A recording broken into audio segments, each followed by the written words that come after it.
Hello, we want to welcome you to episode 2 of our online learning PD series. I'm Rhonda Siqueiros. I'm Katie Galt. And I'm Rachel Groft.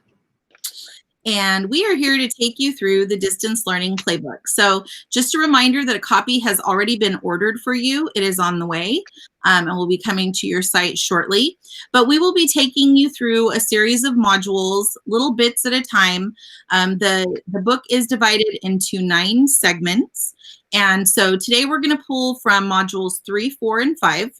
And we're always going to focus a little bit on module 1, because module 1 reminds us to take care of ourselves. So taking care of yourself means acknowledging when things are difficult, maintaining human connections, and investing in your own well-being.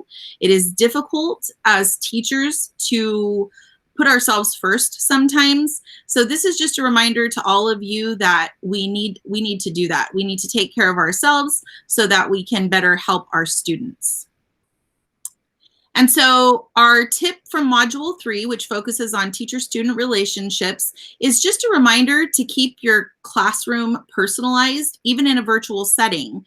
So we want to try and avoid the chilly classroom by personalizing both your students and your own interests. And so what does that mean? It means maybe playing music during breaks, showing pictures of your classroom, introducing much like you would in a regular classroom, a class pet, maybe talking about your favorite movies. I know I've walked into classrooms and seen quotes of the week or quotes of the day, books that you're reading, things like that, that help personalize your environment and endear yourself to your students and your students to you. So make time for those opportunities just like you would in a regular setting. And kind of looking at the importance of why should we be focusing on that, like personalizing and de-chillifying our classrooms. Some research that's been done in the education field has really just shown that, if that chilly nature of that relationship isn't helped, that students can feel like they're at best on the peripheral of the classroom, like they're not really a part of it, they're not an integral part of it, and at worst, they feel like they're an intrusion, like they're in the way. So we want to make sure that students, when they log into your class, that they're feeling welcome, that they're named, that they have value, that they have worth in their participation. So you can use Rhonda's ideas that she just shared, and there's some more ideas on the next module.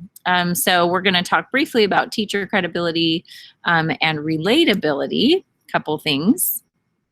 So a couple things that you could do to, in addition, regarding just making your virtual classroom feel more warm, is just gesturing when you're talking, just like you would in the class. A lot of us like talk with your hands, maybe stand up and you can step back and even talk and use your hands or a whiteboard or something, just so that it feels more natural.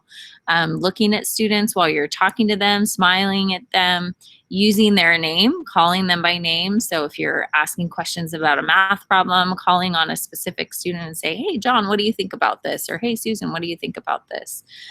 Inviting students to provide feedback, not necessarily always just in a chat, although they can see each other's feedback that way, but also verbally. Using just good speech and like presentation skills, like voice inflection and not being monotone, stressing and emphasizing different things over the other things. Accessibility is also super important. This is kind of a jump from relatability, but I know a lot of teachers are having a hard time with this now, at least those that I'm talking to, is just like finding that balance. Like, how do I make myself available to my students, but not available all the time, right? Because we're virtually holding class. Students might think, oh, I can, well, hopefully they don't have your cell phone number, but text my teacher at all hours of the night, and you don't need to be responding to remind messages at 9 and 10 o'clock at night, or even 6 o'clock at night. That's family time. It's time for you. So make yourself and your families and your person a priority. And then let your students know that they can access you within these hours and these time frames and in these different manners, so that they can access you, but you're also being fair to yourself. And then the last module, module 5, which talks through teacher clarity and what that looks like in an online or distance learning.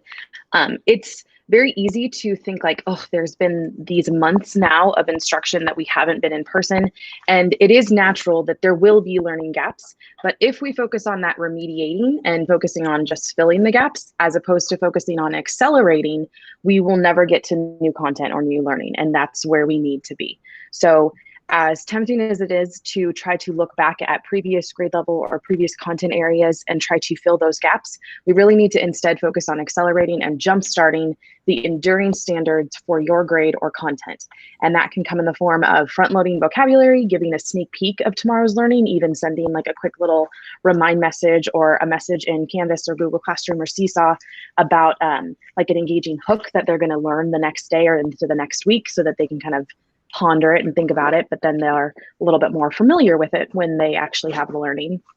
Focusing on the big concepts and not as much on some of those worth being familiar standards or the need to know, focusing on the large enduring standards and within those, the big concepts of them, and strategically using the scaffolds, but then planning how to release from those scaffolds. We do have some programs, depending on the grade level, that are focused more on trying to really pinpoint where the students are and meet them at their level, such as like an iReady or some of the more personalized that will allow for that. But when we have our synchronous time, we need to really focus on the new learning and accelerating that learning. So that brings us to the end of our series number 2. It's week 2 in our online PD series. As a reminder, everything will be on Sanger Learns. So I'm going to show where it is real quick on Sanger Learns. If you scroll down and click on Teachers and Staff, there is a button that says Sanger Unified Online Learning PD Series.